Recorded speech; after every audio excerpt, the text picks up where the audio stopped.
A senior Revolutionary Guards commander says Iran's ballistic missile program will not stop under any circumstances after Tehran conducts 2 missile tests. The Saudi foreign minister declares that Syrian President Bashar al-Assad must leave his position. Nobel laureate Aung San Suu Kyi's NLD party nominates one of her closest allies for Myanmar's next president.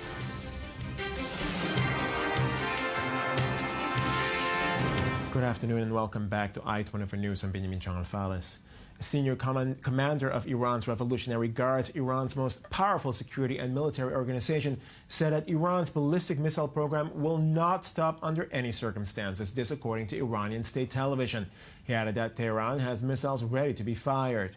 The comments follow a series of ballistic missile tests conducted by Guard units that drew international concern. The tests are seen as a challenge to United Nations resolution and last year's nuclear accord with world powers, under which Tehran agreed to curb its atomic program in exchange for relief from economic sanctions. It is a matter of principle. They are opposed to our defensive capabilities. This is because they don't want us to feel secure. They want Iran to become like Iraq, like Syria, like Yemen. They have a problem with the foundations of our national security. The Saudi foreign minister spoke at a press conference in Riyadh Wednesday, addressing relations with Iran, and said that Syrian President Bashar al-Assad must leave his position. He made the remarks after a meeting with the foreign ministers of the Gulf Cooperation Council to discuss various regional issues. Here's more from I-24 News reporter Tamara Ziv. Whether by force or by choice, an end to Syrian President Bashar al-Assad's reign is the only possible conclusion Saudi Arabia sees to Syria's 5-year-long civil war. This was made clear by Saudi Foreign Minister Adel al-Jubeir after a meeting with the foreign ministers of the Gulf Cooperation Council in Riyadh on Wednesday. Here are the choices for Syria's al-Assad. He could choose to leave power either through a political process, which is the easiest and quickest way to end the pain of war in Syria. Alternatively, the Syrian people continue to fight until they oust him. In a joint statement, the ministers expressed their support for a political solution in Syria and the importance of keeping the country's territories unified.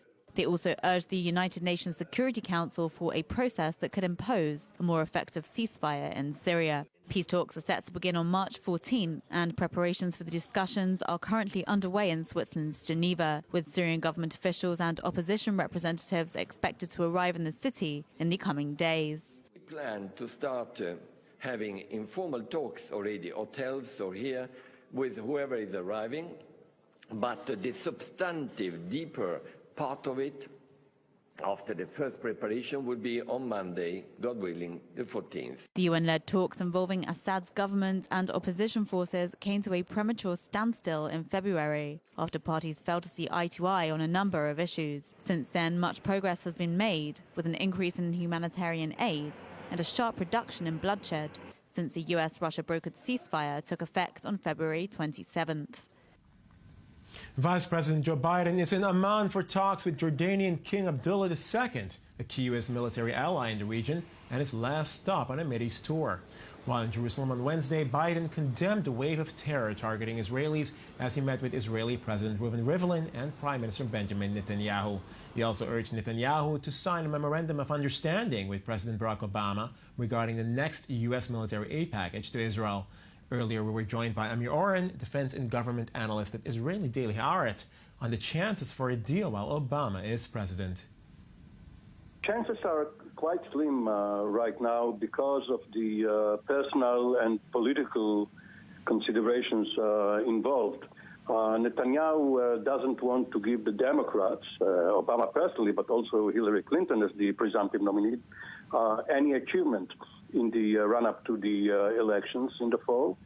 And he gambles, for some reason, on his getting more from the next president if he is a Republican. And because he wants to keep Israel's room for maneuver vis-a-vis Congress, thinking that Israel has a better chance on Capitol Hill than with the executive branch, he is in no hurry to sign anything now. One of the Gazans trapped in a tunnel collapse on the border with Egypt is still missing, though 6 or 7 others were rescued, conflicting reports from various news sources said. The cave-in, the 6th since January that have killed over a dozen Gazans, mostly Hamas militants, was caused by Egyptian flooding of the border zone in its campaign to stop smuggling, a Hamas official said. Cairo has said insurgents used the tunnels to smuggle arms across the border. I-24 News reporter Tamara Ziv has more. Several Palestinians were missing on Thursday after a tunnel allegedly collapsed near Rafah in the southern Gaza Strip, according to Palestinian reports. The tunnel collapsed after Egyptian forces flooded it, according to the reports. Gaza and Hamas relies heavily on these so-called commercial tunnels to smuggle goods into Gaza. It's one of the lifelines of smuggling goods into Gaza, other than the other checkpoint along the Israel-Gaza borders. The incident was the latest in a string of tunnel collapses in the Gaza Strip in recent weeks that have killed over a dozen Palestinians, mostly Hamas militants. The series of cave-ins has come amid ongoing concern in Israel regarding Hamas's underground activities, with the terrorist organization confirming that it is rebuilding its tunnels, and residents of southern Israel's communities bordering on Gaza saying that they are once again hearing digging sounds under their homes. During previous conflicts with Israel, Hamas forces have used the tunnels to avoid or carry out attacks, store weapons, and at times to enter Israel. Hamas says it needs the tunnels to defend itself against Israeli firepower. We go now to Myanmar, where the National League for Democracy nominated one of party leader Aung San Suu Kyi's most trusted allies as its candidate to be president, confirming that Suu Kyi is not a contender. As the NLD candidate, Tin Kyaw, a writer and confidant of Suu Kyi, will almost certainly be confirmed head of state in a vote next week by Parliament. Everybody knows that Yu Tin Kyaw is a son of famous writer Min Tu Woon and president of Dao Kin Ki Foundation. In general, he has ability to hold his position of great responsibility, so he is nominated. Yu Tin Kyaw is a very suitable candidate. He used to work for the country and he is capable of managing state affairs, so I think he is suitable. North Korea announced today that it would liquidate South Korean assets left behind on its territory. The North also said it has scrapped all agreements with the South on commercial exchange projects and threatened with unspecified actions that it said would deal a devastating end to South Korean President Park Geun-hye. Meanwhile, China called for restraint on the peninsula after reports that North Korea fired 2 short-range ballistic missiles into the sea. The current situation on the peninsula is complicated and sensitive. All sides should stop all provocative words and actions to avoid the situation becoming more tense. This is of mutual benefit to all sides. North Korea fired 2 short-range ballistic missiles into the sea off its east coast city of Wonsan from the Sagkamol area of Nonghwanghae province at around 5:20 local time this morning. We will liquidate all the properties of business groups in the south and relevant organs in the north side as the South Korean puppet group unilaterally and totally stopped the tour of Mount Kumgang and operation of Kaesong Industrial Zone.